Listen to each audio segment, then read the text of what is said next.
baptismal promises. So you can also answer for your own baptism. Do you renounce Satan and all his works and all his empty promises? Kayo din, I do.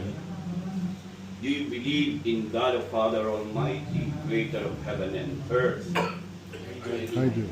Do you believe in Jesus Christ, his only Son, our Lord, was born of the Virgin Mary, suffered, died, and was buried? I do. Do you believe in the Holy Spirit, the Lord, the giver of life, who came upon the apostles at Pentecost, and today is given to you sacramentally in confirmation? I do. Do you believe in the Holy Catholic Church, communion of saints, forgiveness of sins, the resurrection of the body, and life everlasting? I do.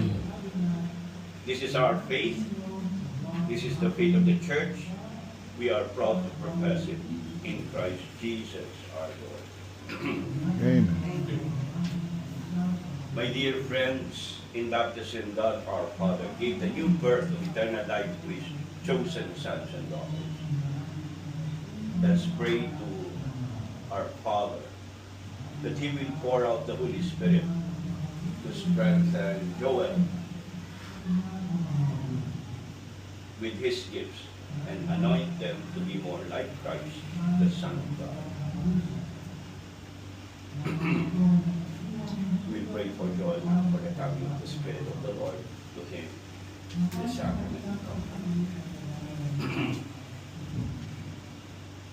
All-powerful God, Father of our Lord Jesus Christ, by water and the Holy Spirit, you freed your sons and daughters from sin and gave them new life.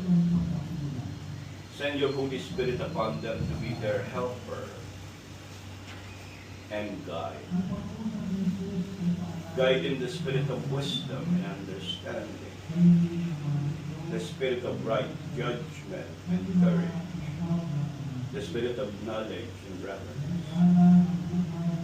Fill Joel with the spirit of wonder and awe in your presence. We ask this through Christ our Lord. Amen. I will anoint him with holy oils with wisdom as a sign of the seal of the gift of the Holy Spirit.